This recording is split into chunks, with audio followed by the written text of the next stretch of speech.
Hi, welcome to Dawn's Dirt. Dirt can mean gardening, dirt can mean chickens, dirt can mean milk cows, dirt can mean politics, dirt can mean religion, dirt can mean anything I want it to mean. And so today on this special solo-sode of Dawn's Dirt, I'm actually going to talk about one of the things that means and meant the most to me, tomatoes. Back when I had my farm, I was actually called the Tomato Lady, and people would always say, "Oh, you're the tomato lady."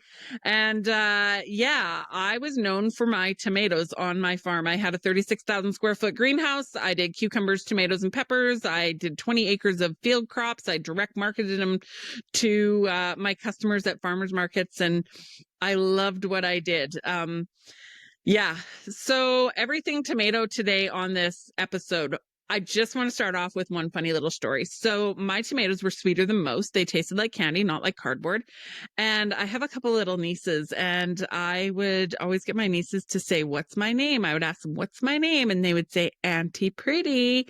And they knew if they called me Auntie Pretty, that I would give them tomatoes, and they loved their tomatoes and they ate them like candy. And the more they called me Auntie Pretty, the more tomatoes I gave them, because yeah, it was like candy, and their mothers thought that that was okay because yeah, tomatoes are healthy, a healthy snack. And so yeah, I grew about 9 different varieties of tomatoes on my farm, and they tasted like tomato. Customers would come to me all the time and they'd say, "Oh, I don't like tomatoes." And I would say, "Actually, have you had tomatoes before?"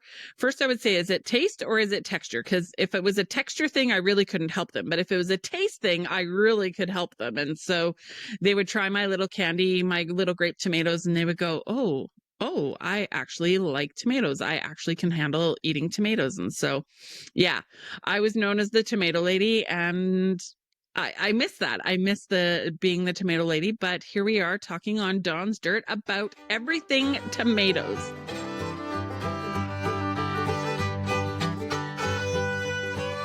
So the first thing I want to talk about is the different types of tomatoes. So there's 2 types of tomatoes. There's indeterminate tomatoes and determinate tomatoes. So indeterminate tomatoes mean they're more of a bush kind of variety. You can get tomatoes that are like a snacker, so they're just really teeny tiny, and you would put them on your patio. And indeterminate varieties is what I grew in my greenhouse, and so they were super, super tall. I used to get my plants, they were seeded in November. I got them in January. I'd start picking tomatoes in March, and I picked right through until the following December. And my tomato plants were 75 feet long by the time I was done. So I pruned my tomato plants up properly. You can prune tomato plants up a string, train them up a string, no shoots, only leaves, only tomatoes. And I pruned them that way on purpose so that I can control my tomato plants, and it kept them stressed out all the time. And yeah, by the time I was done, they were 75 feet long. And so you can prune indeterminate and determinate tomatoes that way. And I know that because the first time I grew tomatoes, oh, it was many, many years ago. My mom was doing bedding out plants in the greenhouse, and she had a few extra tomato plants. And so we just put them in an extra row that we had. And that was the first time I realized, ooh, wow, our greenhouse actually produces and grows really tasty, tasty, tasty tomatoes. And so the next year we purposely planted some and, got bigger and bigger and more into tomatoes until finally I grew more tomatoes than cucumbers and peppers. And so, yeah, tomato, tomato, tomato. So when you're choosing your tomatoes, you want to choose your tomatoes based on your goals. So what are your goals for your tomato crop that year? Do you want to choose your tomatoes based on flavor, on, canning them, preserving them? Do you want the big beefsteaks? Do you want, little tiny cherry or tiny tomatoes? So you need to decide what your end goal is for your tomatoes. I grew all the varieties. I grew beefsteak, I grew Roma, I grew tomato on the vine, I grew cocktail, I grew grape, I grew cherry, I grew Zebrino. Those were some of my favorite. They had really thick skin, and they were red and white stripes. I grew yellow and orange tomatoes at different points. Yellow and orange tomatoes are actually very low in acid. And so if you've got that acid reflux or acid issues with tomatoes, yellow and orange tomatoes are a great option for you. I had customers, again, they couldn't eat tomatoes, but they could eat those tomatoes because of the lack of acid in them. And so typically they tend to be a little bit sweeter. I love the flavor of an orange tomato. Knowing what your goals are for your tomatoes is really important. So tomatoes also they grow best in the greenhouse. So I had clients last year that put up little temporary greenhouse structures. They weren't pretty, they weren't fancy, but they got extra heat units to the tomatoes. Tomatoes really like lots and lots of warm heat, but they actually also need very consistent watering. And so yeah, so when you open up your tomatoes, so I always train my tomatoes up a string, and then I prune them. I took all the bottom leaves off and opened them up to the sunshine. And what that did was the sunshine actually made them ripen quicker. And so tomatoes are they're easy to grow. They grew like weeds all over my greenhouse, but they kind of are a bit of a fussier plant in that they need proper nutrients, they need proper sunshine. They like it where they're kind of not battered around and beaten by the wind and the rain and the hail and things like that. Tomatoes like to be watered from the bottom, not from the top. So they are kind of a bit of a fussier plant to grow. But if you can get good tomatoes, if you can kind of do all those things, yeah, you'll have great tomatoes. One thing to remember, and this is a lot of people are really surprised by this, but whenever you have a tomato flower, you have 48 hours to actually pollinate that tomato flower.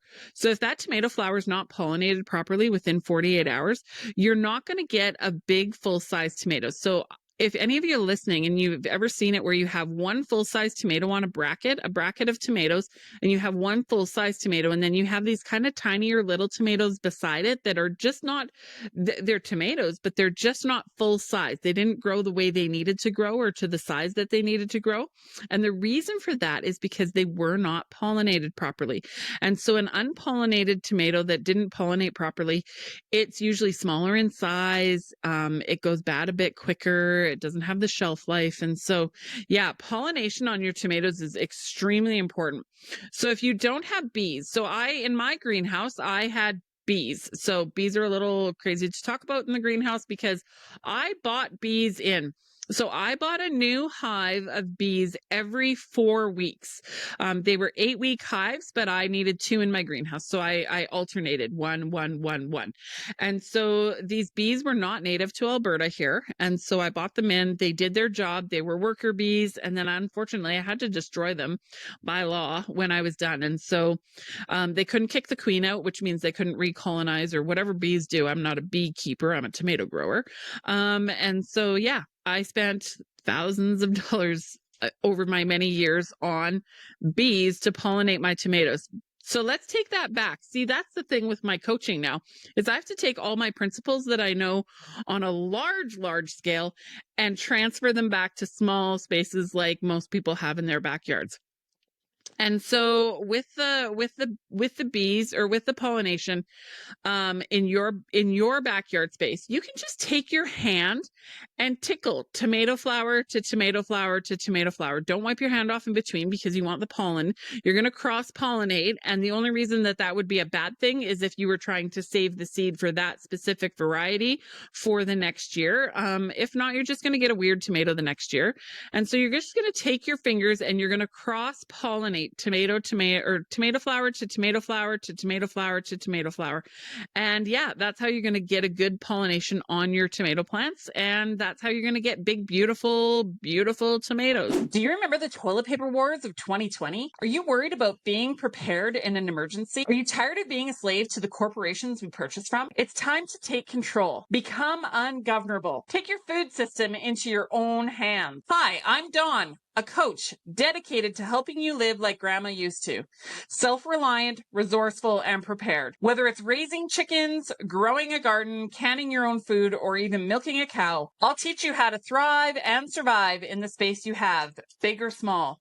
We can even potentially make some money off your homestead. Visit Dawn's Dirt today to book your free jumpstart call. Together, as a team, we can get you self-reliant and ungovernable. We, the people, have the power to take back control. Remember, if you give a man a fish, he eats for a day. But if you teach a man to fish, he eats for a lifetime. Let's build a better future and a community, one skill set at a time.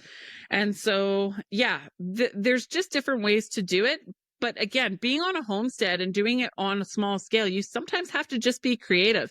I know there was a few times when we first started off, or when our hives weren't working, or, you know, different things. One time I can remember we took a leaf blower. And so every day we took a leaf blower and we just blew around the pollen and blew around our tomato plants, because pollination is extremely important in your tomato plants. Let's chat about stressing your tomato plants out. So my tomato plants, they were 75 feet long by the time I was done. I took off all of the suckers, and I took off all of the shoots. And so, what that meant was I was left with one main branch that had leaves, and it had tomato brackets and tomatoes on it, and it was a stem up a string. And so what that does, and then what we would do is we would take off our bottom leaves. So we would start at the bottom of the plant and work our way up, which is how we got so tall. And then we would lower them down, and we had a really specific way of pruning them. But what it would do is it would stress out our tomato plants to the point that they would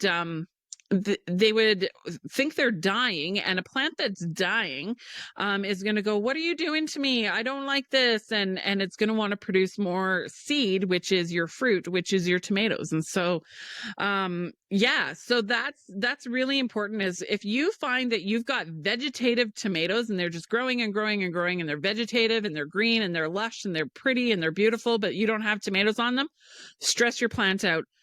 A couple of years ago, I was at a farmer's market with a beef producer. So she's very good at beef and I'm very good at vegetables. And so she was chatting with me about her tomato plants that were big and beautiful, but they just had no flowers, no nothing on them. They were just big, beautiful tomato plants, but they just weren't turning red either. And I said, go home. Just rip a bunch of leaves off, stress it out, make it unhappy, make it grumpy, and you'll get red tomatoes. And sure shooting, she went home, she stressed her plant out, and she got tomatoes, and she got tomatoes, and she got more tomatoes, and she got more tomatoes. And so, yeah, it's really important to prune your tomato plants properly. If you need help with that, I can help you with that. But it's really, really important that you prune your tomato plants properly to get good production. Stressing your plant out is, right where it's at. Now, let's chat about blossom end rot for 1 second. So if you've ever seen, you have your tomato and you pick it off and you get that black spot on the bottom of your tomato, that's called blossom end rot. And most people think there's only one reason for getting blossom end rot, but I'm here today to tell you there's a couple of reasons. And so blossom end rot, most people think it's because of calcium, and a lack of calcium in your tomato plants is one reason for getting blossom end rot. And so if you think it's from calcium, what you can do is you can take and just put some little Tums right at the base of your plant and then water it in, and that will get you the extra calcium your plants need in order to not get that blossom end rot. A lot of people will try and use eggshells. Eggshells are a great source of calcium, but you really need to grind it down into a fine powder, because little chunks of eggshell are not going to give off the same kind of calcium as the fine dusty powder will. So just a little heads up on that. If you're mixing it into your soil or into your compost, that'll give your compost and your soil some calcium. But calcium is really needed in tomato plants for blossom end rot. The second reason that you get blossom end rot, and this is the one that most people don't know about, is it's because of irregular watering. So when I had my greenhouse, I would send the water sample away. I would get it back. It was hydroponics. So I added the fertilizer, the nutrients. We'll chat about nutrients in just a second here. I added my nutrients to the water and I gave it to my plants. Now my plants I had a weather station outside of my greenhouse, and it measured the sunshine, and it measured the wind speed, and it measured the temperature, and it measured all the things. And so my computer system would actually water the greenhouse based on all of the conditions, and it would water so many milliliters every so many minutes for so many hours, and maybe a shot in the night. It depended on the time of the year. And so it was very specific as to how much water my plants got. Now, once in a while, we had a pump go down or someone would shut the watering system off. I had that a couple of times. And when that happened, it would take a matter of hours and my plants would droop. They would drop and they would droop because it's hydroponics. They were used to water. With my watering system, it was very important how much water they had. And so we would measure how many milliliters went into our plants, and we would actually measure how many milliliters came out of our plants. And we tracked that every day. It was a daily process to track the input of the tomato plants and the output of the tomato plants, we fed them and what they peed out. And so we would use our wastewater actually onto the field crops. And so yeah, that was pretty cool. I had a very efficient watering system or water use plan on my farm. Water in, fertilizer, the plants would use it, the wastewater out to the field. And so we every drop and every ounce of water on my farm was so important. And so yeah, that's so when we that's where I was going with this. So once in a while the watering system would get shut off, and when that happened my plants would droop within a couple of hours. That's why the water was so important. So my plants would droop and they would almost look like they're dying, and I would say to my staff, I'd say, "Whoop, we're going to have a blossom end rot issue in a couple of weeks." And sure enough, in a couple of weeks, we had a blossom end rot issue. So irregular watering can give you blossom end rot as well. And that's the one thing that most people don't realize. And so the consistent watering of your tomato plants, not too wet, not too dry, but just that sweet spot in between, that's where you want your tomato plants. Otherwise, yes, you could get blossom end rot. And don't water from the top of your plants, water from the bottom. I had a drip system inside the Rockwell cube, inside, the cocoa fiber bag, so that they just got water from the bottom. Because yeah, the rows in the greenhouse, sometimes we get a drip from the roof, and anywhere it dripped from the roof, those tomato plants just did not thrive and do very well in the greenhouse. And so yeah, you want to water from the bottom. You want to protect your plants as much as possible. And calcium and irregular watering can cause blossom end rot. Now let's chat nutrients. Let's chat about nutrients. So plants need nutrients to grow, just like we need nutrients to grow. And so just think back to your day. Have you ate today? Probably the answer is yes. Did you eat yesterday? Probably the answer is yes. Last week? Again, probably the answer is yes. And so your tomato plants are heavy feeders. They need lots of nutrients to grow. So calcium, magnesium, iron, copper, nitrogen, all the things your tomato plants need. And so you want to make sure that you are feeding your plants what they want to really get the legs on them to grow and produce fruit. And so you can get that through compost, you can get it through fertilizer, you can get it through different things. But yeah, be really mindful of what are you feeding your tomato plants in order to get production, because that's the goal. Why even bother growing tomato plants? They're not, they're not just for pretty. If you want pretty, plant a petunia or a flower, right? Tomatoes are there for food production. And tomatoes were my most popular item at the farmers markets. And so, yeah, I miss my tomatoes. I miss the greenhouse, and I miss the potatoes. But, yeah. So, another couple of issues that you have is blight. So you can get brown leaves, and there's different botrytis and different things like that. So when you prune a tomato plant, make sure you snap it right off and that it's flush to the stem. Because if you leave a little piece of stem or a little piece of leaf, that little piece will grow mold on it, and that's not healthy for your plants. And so, yeah. So, and you can get different root diseases. diseases and different different blights and different things in your tomatoes. And so give them good, healthy, good water, and give them good nutrients and lots of sunshine, and pollinate them properly. And yeah, that'll help that out. Also space them properly. So again, if you look at your bush tomato that you had growing in your backyard, and you know it's overgrown and it's crazy, but if you get into the center where it's dark and dank and you know a bit rough inside the interior of the big bushy plant that you got going on, that's where you're going to find your diseases and things like that. So make sure you like air it out, prune it out, and space your tomatoes properly. Okay, so another issue that happens is cracking of the tomatoes. And so sometimes I grew one variety of grape tomatoes and they were like candy. Most growers didn't grow them because they would actually split and they would crack. And I got away with it because I warned my customers when we had a big rain, it would rain a lot, and so it would get cloudy and the tomato plants would suck up extra water. This is why regular watering is really important.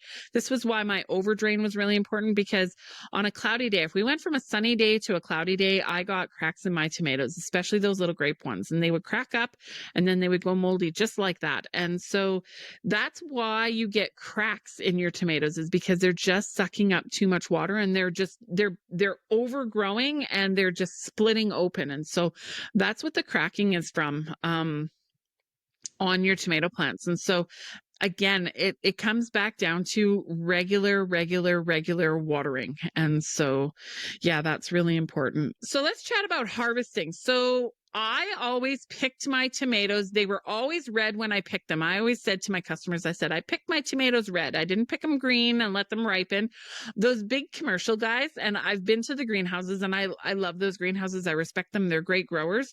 But when you buy tomatoes in a grocery store, especially on Tomato on the Vine or something, I'll tell you what, the first tomato on that bracket, there's usually a clump of 4 or 5 on a bracket. That first tomato might be a deep orange. The second one might be a light orange, but the last 2 might even be green when those tomatoes are picked. And so what that does is it gives those tomatoes more shelf life. It gives them time to go from the greenhouse to the packing facility, to the warehouse, to the grocery store, to the front of the grocery store, to your home. And so by the time you get those tomatoes, they're looking pretty red because they've had time to ripen, because they've been off the plant. But when I picked my tomatoes, we always went hold,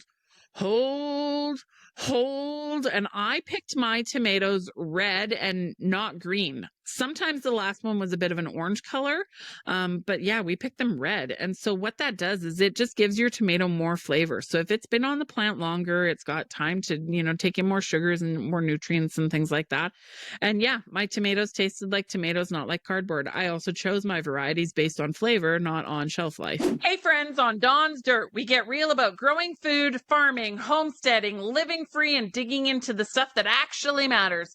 If you're loving the dirt we're dishing out, don't forget to like, subscribe, and follow on your favorite social media platforms. That's how we keep growing this community of badass, soil-covered, chicken-loving, freedom-chasing humans. Like and subscribe to me on Instagram, YouTube, Spotify, Apple Podcasts, you name it. Come be part of the movement. Oh, this was one quick thing. I was thinking, man, I'm missing something. I'm missing something that I really want to tell you that's really important about tomatoes. And here we go.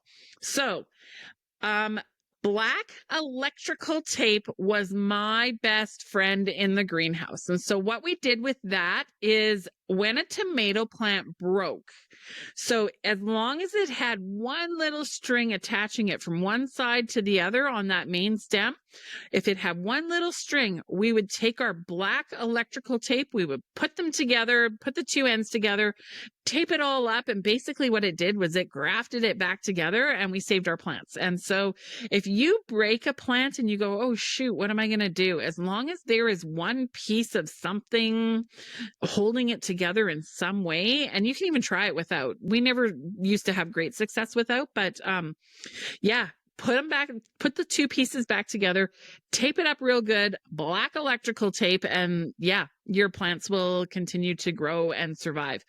When I actually had my farm too, we bought our tomato plants in. So they were seeded in November in BC, and they were grafted and pinched. And so what that means is they would actually grow up one rootstock. Kaiser we usually use was a variety. So they would grow up the rootstock, and then they would grow up, call it a cocktail tomato or whatever variety tomato we liked. And they would cut them both off 100% when they were little, teeny tiny little tomato plants. And they would take the top of the cocktail tomato to the rootstock, and they would put them together and graft them. And then they would let them grow up a little bit. And then they pinched them out. So you had one shoot and one main stem. So we actually had two plants out of one in the greenhouse. And so that's how we got them. We got them grafted and pinched. And so, yeah, we did on a 3-foot section in the greenhouse, we did usually 5 plants. So we would always add in one more branch. So about 4 or 5 branches in a 3-foot section. And that way they were all spaced out properly and spaced out nicely so the sunshine could get to them, so that they could ripen them, so that we could control them. And so, yeah, it was quite the process. And so if you ever watched my Instagram page or follow me on Instagram or Facebook, and if you've ever watched any of my videos, I do have pictures of my old tomato plants, and it's quite fascinating. And so check me out there. So with harvesting and preserving, so we'll get into that a little bit. So with harvesting tomatoes, pick them red, don't pick them green. You can pick them green, and don't put them under your bed. Put them out in the sunshine to ripen. So the tomatoes actually need the sunshine to ripen. And so I would sometimes pick, at the end of my season, I would pick buckets and buckets and buckets of green tomatoes, and we would just sort through them once a week, and we would leave them in the greenhouse so that they would turn nice and red. And yeah, that's what we did. We had red tomatoes right through till like Christmas, January, February sometimes, because we picked the end of the season, we picked them green. So what do you do with the tomatoes when you've got too many and you just don't know what to do with them? You can can them. And so you can peel them, you can make salsa with them, you can make pesto sauce with them, tomato soup. But one thing that people don't realize, this is a little tippy trick that you can do. If you have too many red tomatoes and you're just, I don't have time and I don't know what I'm going to do with them, just wash them, pop them in the freezer, and let them freeze. And then you can still pull them out however many weeks later once they're frozen, and you can still make your salsa, and you can still make your pasta sauce, and you can just throw them into your soup, stew, chili. So I used to tell my customers all the time, like, if you have too many tomatoes and they're starting to go sideways, just put them in the freezer and you'll still use them. There is no reason to ever have a tomato go to waste. And so again, I would have customers come to me at the farmer's market and they'd say, I've still got tomatoes. And I said, put those ones in the freezer because they're not going to taste as good. They're a week or two old by then. Put those ones in the freezer, use them in your soup or stew or chili because they're more cooking quality then, and just get fresh ones. And so a lot of customers would do that. They would always just keep into the fresh tomatoes.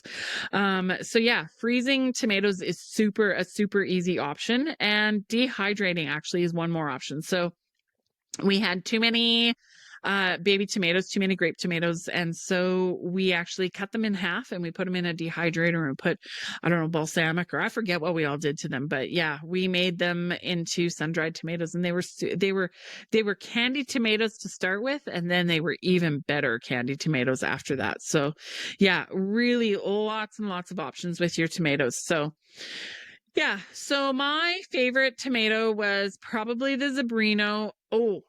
I like the Zebrino because of the thick skins, but the cocktail tomato, they were just they taste like tomatoes, but they also had that sweetness of a cherry or a grape. And so they were my absolute favorite tomato to eat. And so if you're checking out tomato varieties and things like that, try a cocktail tomato. And tomatoes are one of the easiest plants that you can grow. So if you're growing a garden this year, I would highly suggest, if you've got a south side facing deck or balcony or west, or something with lots and lots of sunshine, try a few tomato plants. You need a couple, at least 2 or 3, so that you get the cross-pollination. But yeah, try some tomato plants. They're super easy. Tomatoes used to grow like weeds in the greenhouse. You know, a tomato would drop, and next thing you know, you've got a tomato plant growing out of like a crack in the concrete. And so they're pretty easy to grow. And yeah, I think for, you know, good food security, I think everyone should grow tomatoes on their back balcony. Just a great idea. Just something to try, something fun, and it's a great way to get your kids involved. And so yeah, so if you're interested, I had 36,000 square foot of greenhouse. I did 20 acres of garden. I've grown vegetables. I'm 44 years old. I've grown vegetables ever since I was, you know, 4 or 5 years old. So I've got, you know, 40 years of growing experience. And so if you're just starting out and you want to get into vegetable production, send me a message, shoot me a DM, get onto my Instagram, my Facebook, get a hold of me somehow. And, you know, let's jump on a free jumpstart call so that we can get you booked in to get production out of the space that you have. And so this is the whole reason why I'm doing Dawn's Dirt. This is the whole reason why I'm teaching people. This is the whole reason why I'm doing a podcast like this, is I want to help people. I really want to help people get food out of the spaces that they have. So if you give a man a fish, he eats for a day. But if you teach a man to fish, he eats for a lifetime. And so, yeah. So reach out and send me a DM if you want help growing tomatoes this year. Thanks so much for listening to the show, and we will catch you next time.